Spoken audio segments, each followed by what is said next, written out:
lendemain du 26 juillet dernier, beaucoup de nos compatriotes s'interrogeaient sur le sort qui sera réservé à certains chantiers phares dans le secteur de la santé au Niger après que la CEDEAO et ses turiféraires tapis dans les lambris du pouvoir des puissances occidentales ont mis en œuvre toute une batterie de sanctions et de mesures punitives contre notre pays pour avoir osé affirmer sa souveraineté et sa ferme volonté de demeurer seul maître de son destin. Comme on le sait depuis quelques années, le Niger s'est engagé résolument dans la voie de l'amélioration qualitative et quantitative de l'offre de santé. Cela s'est traduit bien évidemment par les efforts d'opérationnalisation de la couverture sanitaire universelle. Pour le moment, cette politique gouvernementale en matière d'offres en soins de santé de qualité, accessible à moindre coût et toujours en phase expérimentale. Une fois opérationnelle, elle permettra, comme indiqué plus haut, d'élargir l'assiette en matière justement de prise en charge des malades à des coûts extrêmement accessibles.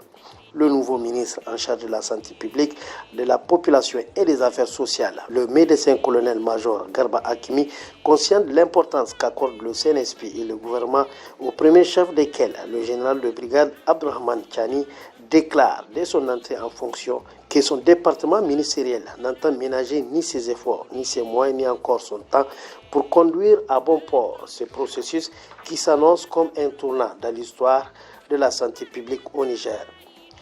Dès sa première prise de contact avec l'ensemble du personnel de son cabinet, des cadres de son département, il en a donné le ton.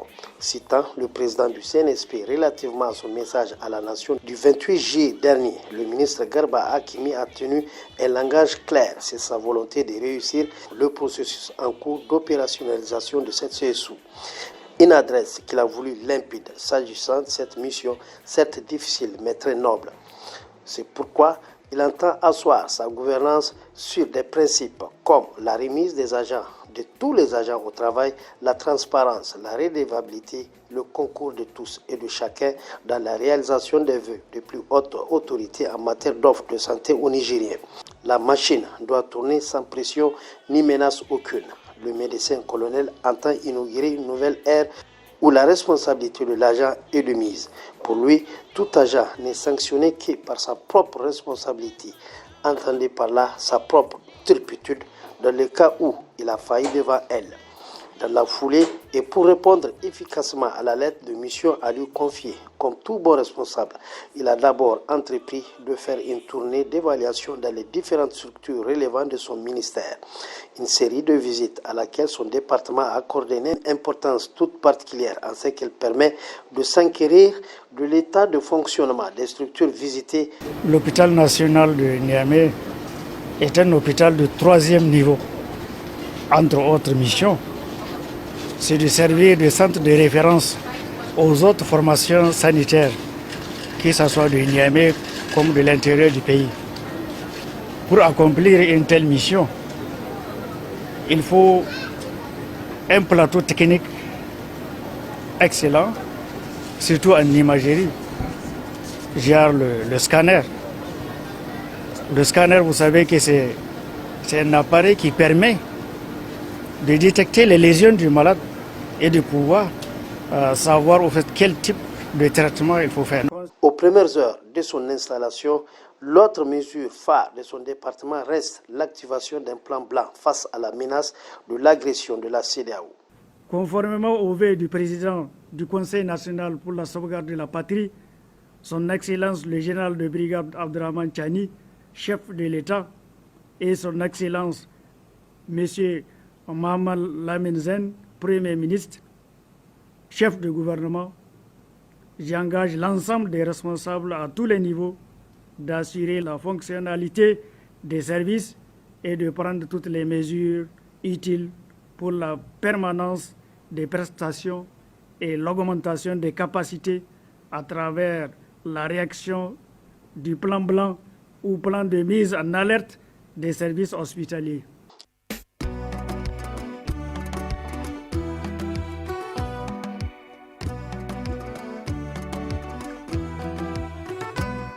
Plan qui reste toujours d'actualité, tout comme le respect des consignes sur lesquels repose l'aide de mission un peu partout sur le territoire national.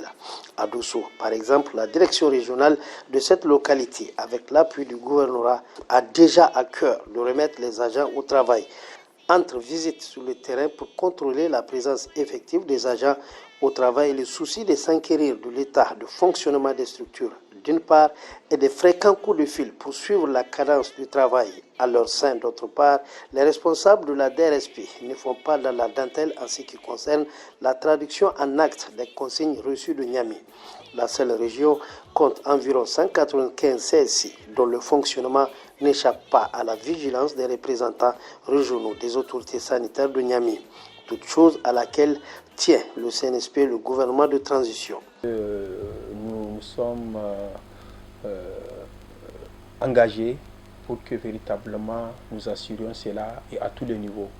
Vous avez vu, on a visité certaines structures sanitaires. Au niveau de la région de Dosso, nous avons pratiquement 195 centres de santé intégrés.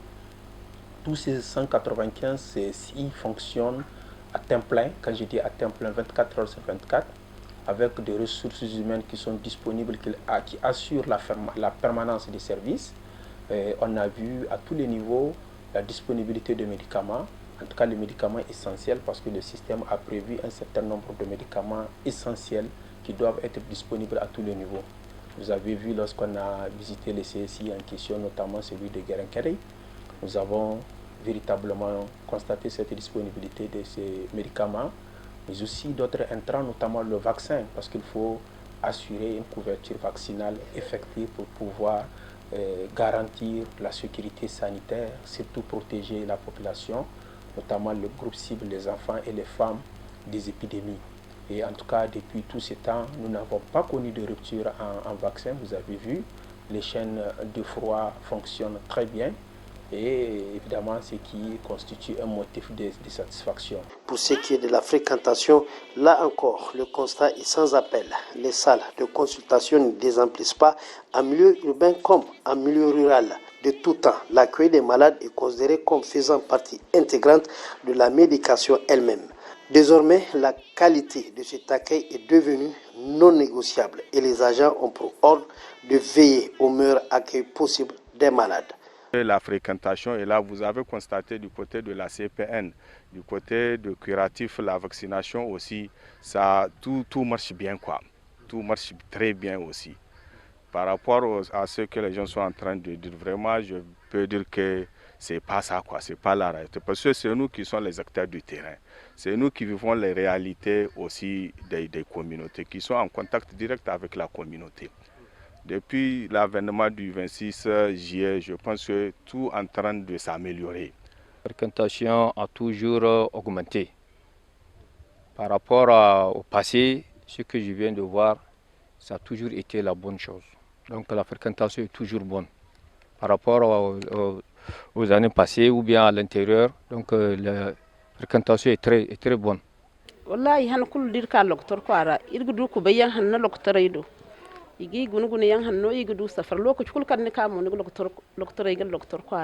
Pour appuyer la dynamique en cours, les autorités ont entrepris de renforcer le plateau technique jusque dans les structures régionales éloignées. Des équipements de labo dernière génération en passant par ceux utilisés pour la grande chirurgie, tout est mis à disposition pour permettre une prise en charge médicale des patients rapide et efficace. C'est dire le niveau appréciable de fonctionnement des structures sanitaires, même en milieu rural. Chose qu'il faut saluer, et nous avons senti ce leadership de nos autorités sanitaires, notamment le ministère de la Santé publique, avec à leur tête le ministre de la Santé et le secrétaire général, qui tiennent véritablement à la bonne gouvernance et surtout au suivi et au pilotage de la politique sanitaire, parce que nous avons un idéal à atteindre, celui d'assurer la santé et le bien-être de tous et à tout âge. Et je pense que, Inch'Allah, nous allons y arriver, parce que malgré tout ce qui est arrivé à un moment, au lendemain du 26 juillet, les gens avaient prédit que même le système de santé ne va pas fonctionner. Et par la grâce de Dieu, nous avons tenu, nous n'avons pas connu de rupture de médicaments.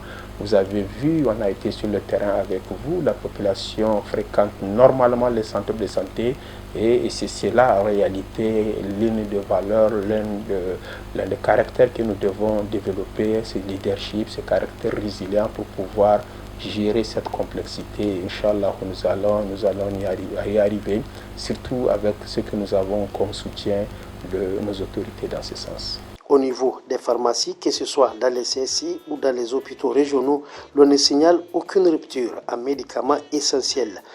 Le plus encourageant, c'est surtout l'approvisionnement continu et régulier des pharmacies de gratuité, dispositif essentiel de la mise en œuvre de la politique de gratuité de l'État en matière de santé. Les sanctions qui ont été imposées par certains chefs d'État de la CEDEAO à l'endroit de notre pays, c'est des sanctions visant à nous priver donc des médicaments essentiels pour la survie de notre peuple. En tout cas, grâce à la bonne collaboration, la bonne foi des autorités du Burkina Faso, eh bien, la rupture en produits pharmaceutiques qui a été souhaitée n'a pas eu lieu.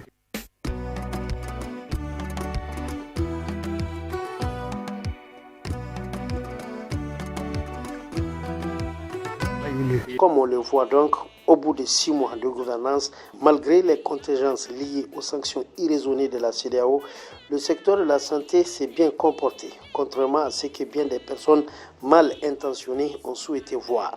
Certains parmi ces charlatans ont même prédit le naufrage pour notre système sanitaire au bout de 2 semaines.